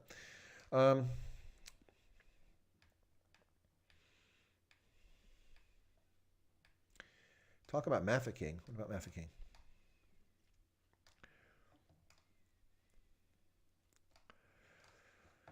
Oh boy, how do we get this? Okay, avoid that bullet. Okay. Sorry, guys. The chat jumps up on me. It just does its own thing here. The Brew's out. Games tomorrow. Good night, Brew. Thanks. Okay, there it is. The Flying Bower did donate another $5 for Super Chat. And I'll check and see if that was a stripper chat or just a regular chat or a question. Chris Bennett said, Chris Spencer telling they tried. So did the Boers. Mostly all about cattle rustling, but as you say, there was no real money there, unlike South Africa's gold and diamonds. Well, it turns out there was plenty of money there. It's just too early. Yeah, the Brits didn't know about the diamonds. They kept looking but never found them. It wasn't until 4 months after independence that they were found. Yanni says he does have a wicked voice, though. He should become an audiobook narrator. Yeah, he does have a wicked voice. That's why he was on Coast to Coast AM. I never saw this Exercising Demons thing. Everyone's been talking. You should go watch it, Gareth. It's only 36 minutes. The stream was just cut off because it was going in a really bad direction. Brett says Zambia is welcomed Africana farmers with open arms. Zambia is an option for farmers to go. Yeah, they welcomed Zimbabwean farmers too. And they already had historical white European population to begin with. Not a large one, but they had one. Brandy Wells received money from South Africans trying to leave. There's a scam. I don't know about that. I'm not involved in that. It looks and sounds a bit like Leonard Nimoy. Yeah, that's a good comparison, Alwyn. Yeah. Any idea how the floods and earthquakes will impact the Chinese Communist Party's plans? They'll survive it. Botswana was, okay, got that. Any idea why East African economy has been doing well in the last few years? Yes, Harley. I think part of it has been the integration of the East African community economically. Also, IGAD, the Intergovernmental Agency for Development, has been working closely to reduce trade barriers. Road surface has been improving, and barriers to crossing goods have been reduced. Also, price has been rather stable for key staples, and all that's played a key role. That is one of the reasons why East Africa has been doing better of late. But Tanzania is going in the wrong direction. Sure, what's your email, Chris? We'll forward all its context. Martin, I don't give it out over the air because it gets captured and used for malicious purposes. It's not a state secret. But what you do is go to the About tab on this channel, open up another tab, go to Chris White Africa. You'll see videos and playlists and all these things. On the right-hand side, there's a tab that says About. Click on that, go down, there's a description of what this channel is, plus a little video for me. Go below that, and it says email address for business purposes. Click on that. You have to put a little checkbox. Wait a second, it will reveal the email address. Please check that out. Best fishing in the upper Zambezi. I've never fished there. I've heard it's good fishing. Yep. Okay. Flying Boar says, John B. Wells is actually a pretty cool guy. He may be, Flying Boar, and I'm not saying he's not. What I'm saying is what happened on that channel was not cool, and I don't know where that came from. So, trust is earned, and I would be suspicious out of the gate. I don't think anybody could ever honestly try to make a claim that on this channel I've never treated a guest unfairly. What do you guys think? You think I treat my guests? I think I treat them very fairly.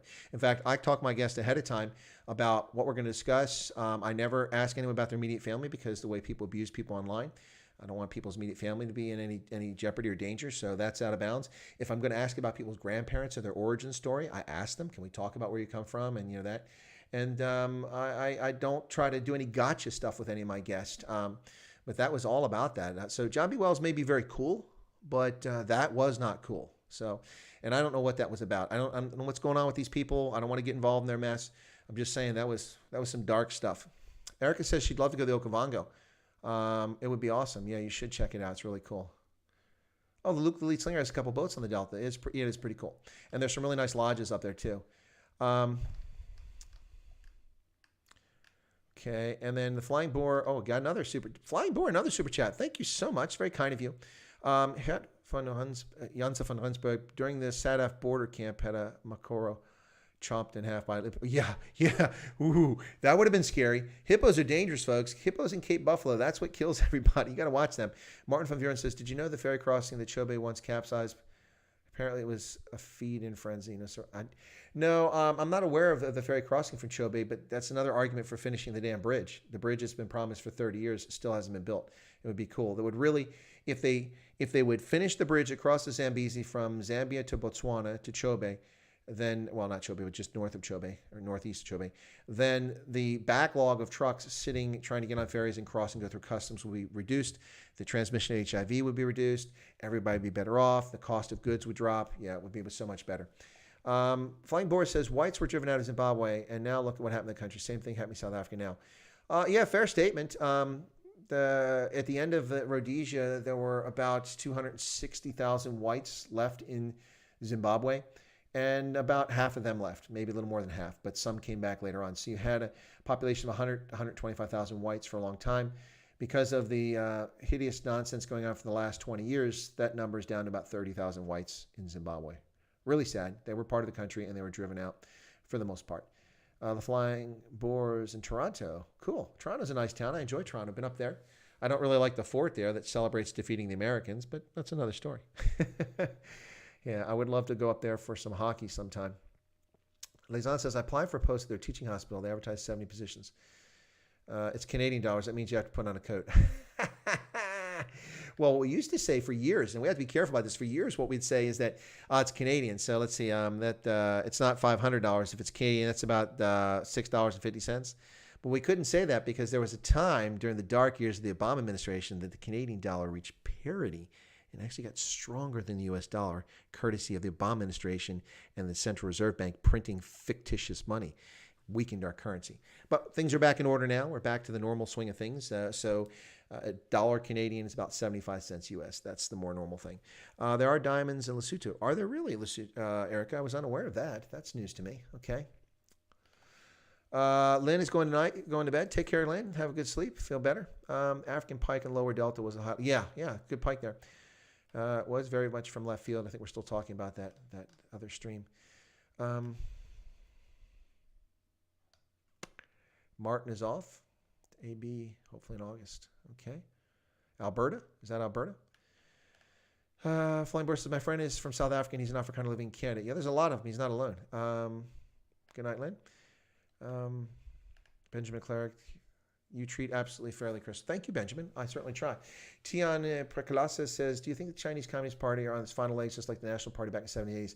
No, I don't. I don't think they're on the last legs. They should be on the last legs, but they're not. Cobus Bots has just subscribed. Thank you so much for subscribing to the channel, Cobus. Really appreciate it. Flying Boar close to Banff. Banff rocks, guys. That's awesome. Banff is amazing. Been out there. Really liked it. Terrence Lowry says, Chris, how you doing? I'm well. Chris, look at Gareth Mason in YouTube. Walking tall, Gareth. Oh, yeah. Is he the little, when I say little, he's the dude who's, what's the right term here so we don't get, we don't offend anybody. I think dwarf is inappropriate and incorrect, but is he the short gentleman that does the rugby channel? That's the one that Ronaldo was telling me about. I haven't had a chance to do it. Farm attacks in South Africa dangerous. My friend's grandparents were killed. Ugh, yeah, yikes. Yep. Harley, if I had lived anywhere in Africa permanently, if I had lived anywhere in Africa permanently, where would you go? Ooh, wow, that's a good question. That's a good question. Well, there's a lot of choices here, honestly, and I'm not being a smart aleck. There really are a lot of good choices here. For things to do, natural beauty, I'd be concerned about safety, so I would normally want to live around Pretoria, but I would say that right now it'd have to be Gaborone, just because I'd feel a lot safer there, and I can always visit South Africa very easily. Yep. Yeah. Rob McLaren says, as a military man, your opinion on the Rhodesian army. Well, I would say this, Robin, about the Rhodesian military is that the Rhodesians did some pretty amazing things from a military standpoint. They were never going to win because military wasn't the solution. It was a political solution. And the Rhodesian Front under Ian Smith was unwilling to compromise in any significant fashion until it was too late. If they'd been willing to compromise in 68 or 69 or 70, 71, 72, they might have had a different dispensation. I'm not saying it would have been the way they wanted, but it would have been different. But by 75, the handwriting's on the wall. Once Mozambique and Angola went on their own, and then Mozambique became a nest of ZANU, then it was all over. It was just a matter of time with the support that ZANU was getting from external actors. But I would say the Rhodesian military did amazing things. Their tactics, their doctrine were pretty sound. The Zulu Scouts under Lieutenant Colonel Ron Reed Daly were truly amazing counterinsurgency unit, probably the best, one of the best we've ever seen. They did amazing things. The problem is they didn't have the resources. When Forster betrayed the Rhodesian government, now when I say betrayed, don't assume that I think the Rhodesians were right or they were, but I'm just giving it from a standpoint of what happened. He betrayed. He was supporting them and he turned his back on them. But when Forster betrayed the Rhodesian government and withdrew the British South African police, their pilots, and their mechanics, it crippled the Rhodesian forces. They lost a lot of mobility, which was the key to their success. But frankly, they were just outnumbered. And immigration was now below emigration out of the country. So by 77, 78, more white Europeans were leaving and mixed race were leaving Rhodesia than coming in. Until that happened, you could always replace people, but you couldn't replace people when you had less people coming in. And so it was a real problem. But yeah, the Rhodesian military was impressive. They did some pretty impressive things. Their troops who committed and served with units in World War II did some amazing things. The Brits or the Rhodesians who participated in the Melee campaign, like Ryan Reed Daly and others, were amazing. They had some amazing pilots. They did quite a bit with the resources they had. By contrast, the Zimbabwe Defense Forces is not that impressive. Not at least been impressive. So I hope that answers your question. I didn't realize that you were a roadie. Thanks for asking that question. Okay. Rhodesians sank that Kazangulu ferry off, and the borders all come together at that point. That bridge will ruin the ferry experience. Yeah, but it will improve commerce. Is it true that Canada beat America in a war years ago? Yes, Martin. Canada beat us twice, but it wasn't Canada. It was a British colony. The United States invaded Canada in the American Revolution in an effort to take Canada. Unfortunately, we were defeated not by the Canadians, but by smallpox. The gates of Quebec City, our army was devastated and decimated by smallpox, so much so that it couldn't even fight and had to withdraw. In the War of 1812, we once again invaded Canada, and their friends, biological warfare, defeated us once again as smallpox eviscerated our forces, and we did not win. We did lose in Toronto in a battle. We attacked Toronto and lost that battle, but we lost in the War of 1812 once again, primarily because of smallpox. Yep, there you go. I don't think midget's the right term, Futsarko. Can I come on live in Pretoria and support the Stormers? Oh, you cannot live. Tian says, I can't live in Pretoria and support the Stormers. We'll find you and make you an undercover Lion supporter. Okay, well, I can't live in Pretoria and be a Lion supporter. I have to be a Bull supporter. Come on. Robert's out here. Have a good evening, Robert. Yeah, it's getting late, folks. I'll go a little bit longer so people can get a nap. It's Sunday night. Yes, the short guy. He has a great attitude and does great analysis in the game, rugby. Cool. Donna's saying sorry for the loss. That's a shame.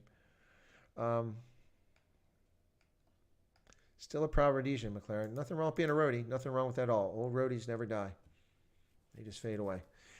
Chris, the SAP, not the BSAP, forced to withdraw the SAP, but the South African Defense Force recce served up there. It's a 1980 squadron. Okay, you're right. You're right, Morton. That's true. I misspoke. Yeah. South African police. Yeah. Yeah, but withdrawing the pilots and mechanics was devastating, as was shutting down the rail service. The reason they survived after Mozambique went away from Portuguese control is they were able to still ship stuff through the rails. Once the rails were no longer open to them unlimitedly, it was a real problem, and that's what happened. Yep. Anyway, so there you go. Yeah, the Rhodesians did some pretty amazing stuff from a military standpoint, but Ian Smith's government was not willing to negotiate in any serious fashion until they saw that they were in trouble. And by then it was too late to make an accommodation, because by then ZANU and ZAPU's armed wings had gotten lots of support. I'll tell you that some of the operations the loose scouts did were just, wow, unbelievably amazing. Others accused them of war crimes, crimes against humanity. I don't know about crimes against humanity. War crimes, maybe, I don't know. But certainly some of the, when they attacked into Mozambique and took out about 5,000 ZANU rebels, which of course they lied about in the press and said it was a humanitarian. It was a camp for refugees. There were no refugees. Those were all combatants, and they were taken out. Pretty impressive. Guys drove right into the middle of the camp dressed as if they were rebels themselves with a crew-served weapon on the back of a vehicle, and then just lit everybody up. Ooh, a little bit unfair, but effective nonetheless. It worked really well for them. So, yep. Let's see what else we got here in the chat. So, my grandfather was a firearm manufacturer in Rhodesia. Luke the lead slinger. Cool. Dan says, thanks for a great stream. Enjoy your evening. Got to go. Father was a farmer of sweet potatoes in Northern Cape. I love farmers because of my country upbringing. Farmers are salt of the earth. Tian says, what's the difference between war crimes and crimes against humanity? Well, you can commit crimes against humanity without being in conflict. So, for instance, the National Socialist government of Germany arresting homosexuals, socialist, communist, and mixed-race Germans or coloreds and imprisoning them in concentration camps is a crime against humanity. Genocide is a crime against humanity. Trying to wipe out a particular ethnic group, that's a crime against humanity. War crimes can include all sorts of things. Firing on non-combatants, attacking cultural sites can be a war crime unnecessarily. Targeting cultural sites, targeting civilians, those are all war crimes. So there is a distinction between the two of them. There is international norms. There is international law to address this, international agreements, and they're all out there. The problem is there was no process to deal with it. So until the United States started negotiating the Rome Statute in the 1990s after the debacle in Rwanda and Srebrenica in the Balkans, the U.S. got behind creating the Rome Statute, and that was created. But there was no allowance to make exemptions that satisfied the U.S. government, so we never became a signatory of it initially, of the Rome Statute for the International Criminal Court, the ICC. There's a lot of mistaken understandings about the ICC, what it is, what it isn't. One of the problems with that is that a lot of people think the International Criminal Court is the court that just charges people with war crimes. No, cases must be referred to the International Criminal Court by the country that is aggrieved. And only when the country is unwilling or unable to prosecute the person whom they've referred to the court will the court proceed. That's the way it works. So a lot of African countries ran around like a bunch of idiots a few years ago going, the ICC is racist, the ICC is racist. No, you are a member of the ICC. You voluntarily agreed to join it. But they only prosecute Africans. No, that's not true. They're prosecuting people from Balkans who are white Europeans. But yes, they have a preponderance of prosecuting people in Africa. Why? Because governments in Africa referred the cases to the International Criminal Court. Duh. And the jurists on there include Africans. So it's just nonsense, just more nonsense in the world from uninformed or disingenuous people who want to play games. We were not a party to the International Criminal Court because we didn't agree. There weren't protections. We thought they'd be used maliciously, and we were right. When the Second Gulf War started and the United States went in, and others, 43 other countries, total, went into Iraq in 2003, immediately someone took a court to the case in Belgium and filed charges against our Secretary of Defense and Donald Rumsfeld for war crimes. And the court case went into the Belgian courts. Malicious use. The effort was to try to get it there and then try to introduce it to the International Criminal Court. Nope. You can't try people for those sorts of things. Not when they're serving. Anyway, so yeah. I hope I answered that question. Luke says, considering the relatively violent political history of Africa, how far is too far in mistreating a population before an armed insurrection occurs? Whew. Kyle, welcome. You are very late. Very late. Have you seen the Forgotten Weapons channel on YouTube? No, I haven't seen that one. You guys watch a lot of YouTube. I'm glad you watch my channel. Thank you so much for that. I don't watch a lot of channels myself. I just catch on a few that interest me. And I'm missing some chat here. Let me get back.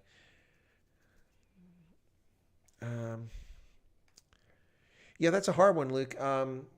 Relatively violent. The whole world is relatively violent. I mean, Europe has lots of violence. The period from 1945 to 2000 is a historical anomaly, and it's in large part a consequence of a bifurcated world between the East Bloc and the West Bloc, which kept warfare from happening in much of the planet. But even so, there was lots of conflict during that time. So it's kind of an unusual situation not to have war all the time. It's just human beings. The Flying Boar with another super chat. My goodness, thank you so much for that. But let me get these other questions and I'll get to that one. Chris, okay. Robin says, thank you for your assessment of the Rhodesian Army. It's my pleasure. Really impressed by some of those guys. Canada used to be Russian. Yes, well, Alaska was Russian. I'm not sure Canada was Russian.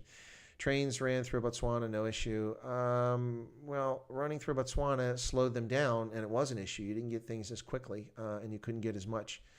Thank you for a great stream. Thank you, Dan. Have a good evening.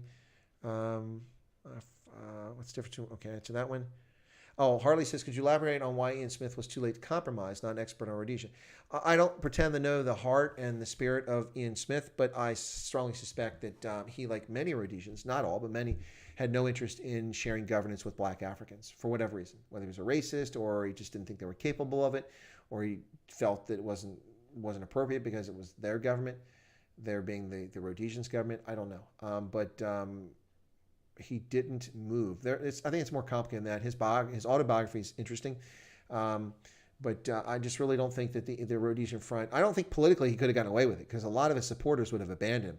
The reason that Ian Smith and his government came to power is because they said that Africans weren't going to get the vote and that the Brits could go shove it up the rectum. And so they declared Unilateral Declaration of Independence, UDI. And if they had backed away from that too soon, then they would have jeopardized losing political power amongst the whites. I think that's the real ultimate reason. So I don't know what was in the heart of Ian Smith, but I think that's a practical reason why it didn't happen. So I think that's what's going on. Anyway, if that helps. on Ian Smith. Interesting character. He was a very brave guy. Very not the smartest intellectually, but a very brave guy. Terrence says, do you think countries must offer compulsory military service? No, I don't think so.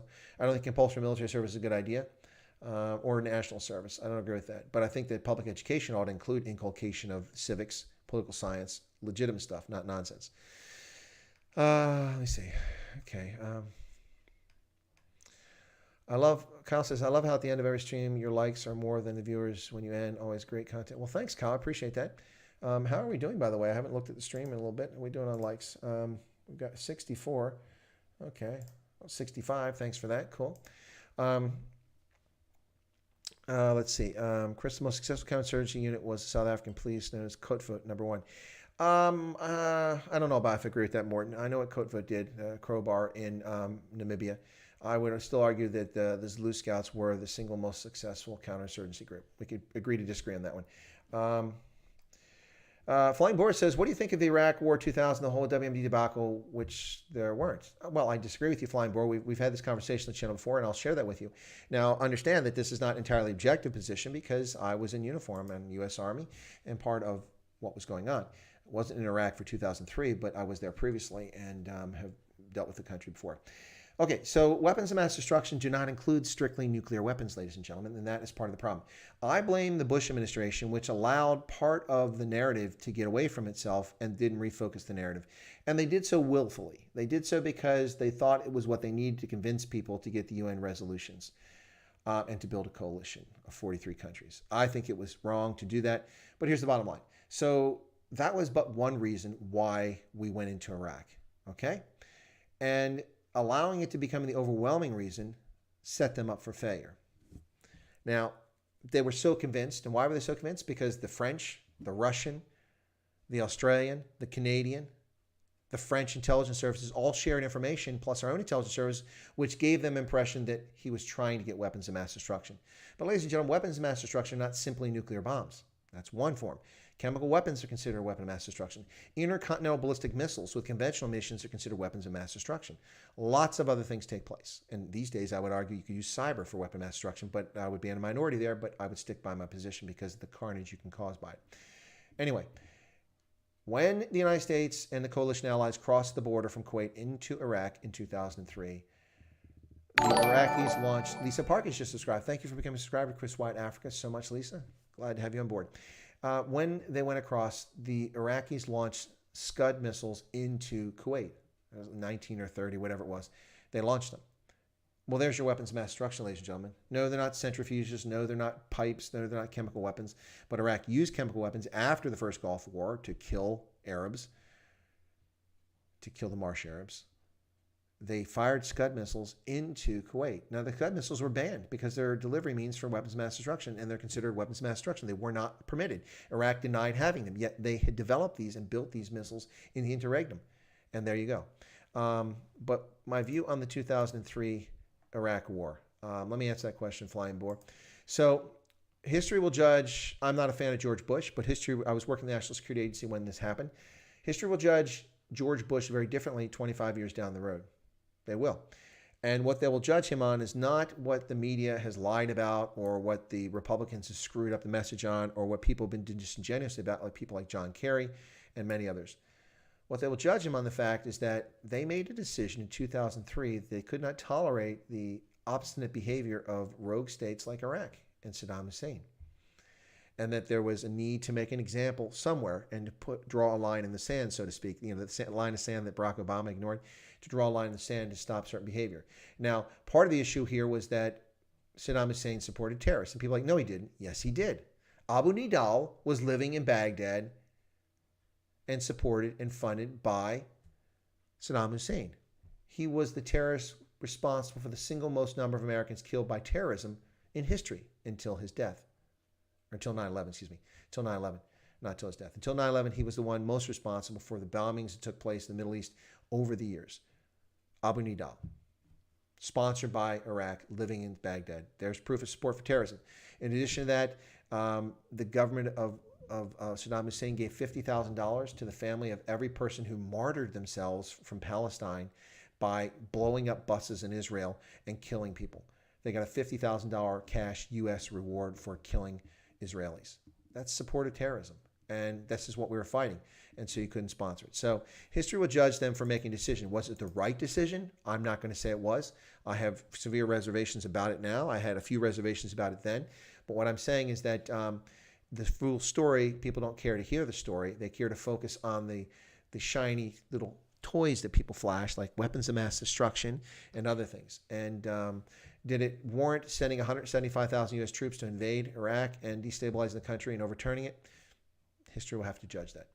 Terrence says, I enjoy your channel and all your content. Thank you for caring about what's going on. You're most welcome. What's that? Carl Svot just subscribed. Well, thank you so much for becoming a subscriber. Teresa Smuts says, my life was saved by a Zulu Scout in Hillbrow in 1988. Well, look at that. 8 years later, still doing their job. Well done. In Hillbrow. Oh, you're gutsy, Teresa. Now, I go to Hillbrow too, but I'm just crazy.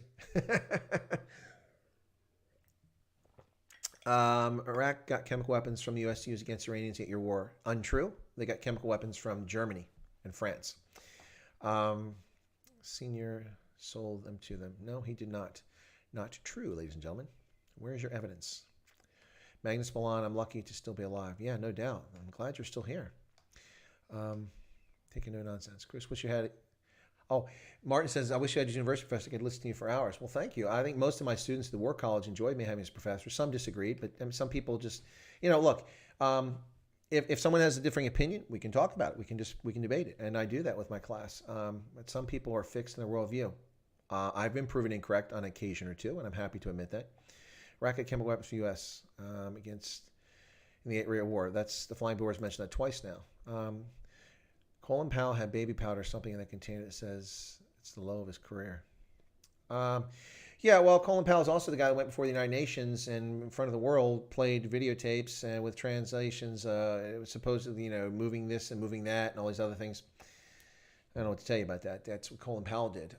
What I will tell you is that currently in the current debate that's going on right now, Colin Powell is the person that said that President Trump, who had done nothing, who had deployed no federal troops, who had done nothing to stop the insurrection going on in this country, Colin Powell had the temerity, the audacity to come out last month and say that Trump was dangerous and that he's violating the Constitution when he had done nothing.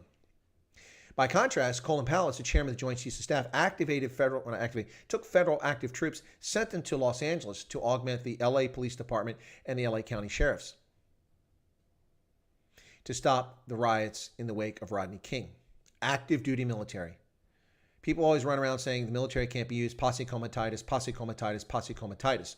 Where the hell was posse comitatus when active federal troops were used to augment LAPD and the LA County Sheriffs in 1992 in the wake of Rodney King?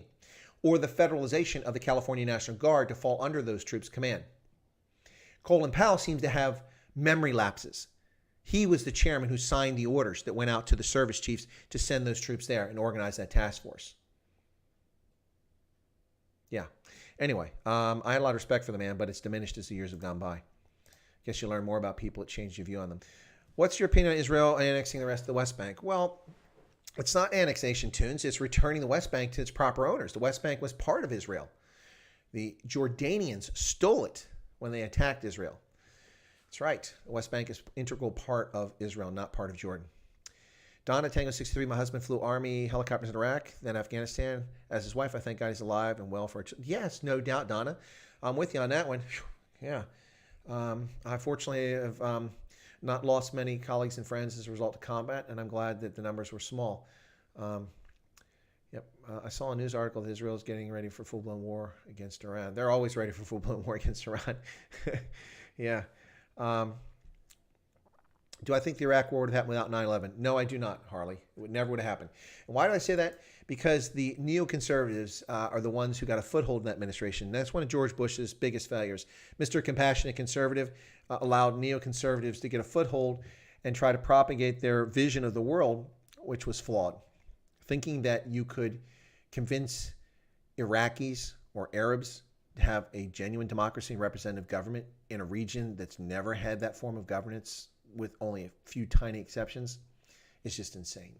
And because that happened, they used the argument about Saddam Hussein's support for terrorism, the fact that he was a dangerous actor, which is all true, as a justification that the U.S. had to make an example of one of these rogue states. Now, on the upside of this, ladies and gentlemen, let's put this in perspective.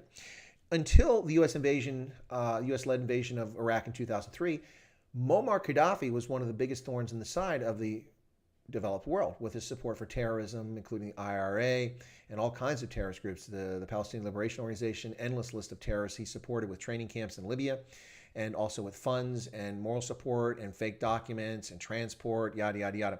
He was a problem. The guy responsible for Lockerbie, Muammar Gaddafi. Even after we spanked him in 1986 with an air raid, he was still up to his nonsense until 2003. When we went into Iraq in 2003, and our government made it clear to foreign governments that we were doing this because of terrorism, not the weapons of mass destruction, that was a real issue. Muammar Gaddafi abandoned his nuclear weapons program, abandoned his chemical weapons program, and suddenly started cooperating with the United States because he didn't want to be the next Iraq.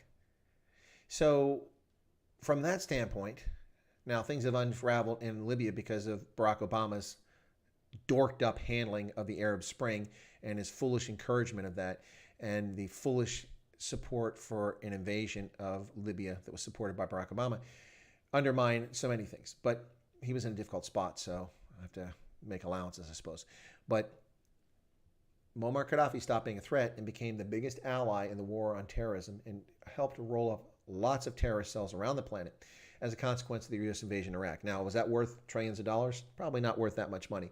But he wasn't the only one who got the message. A lot of people cleaned up their act after we went into Iraq. Hillbrow was good until the day after Mandela was freed. I don't know about that. Hillbrow always had problems, even back in the 80s, didn't it? Yeah, but Hillbrow is pretty dangerous. I'm no expert, so the anthrax sale by Bush Sr. under Reagan was propaganda. Yeah, it is propaganda. What anthrax sale? We don't sell anthrax to people.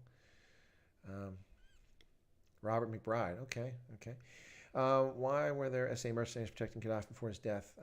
Because he was probably terrified for his life, and they'll go where they can make money.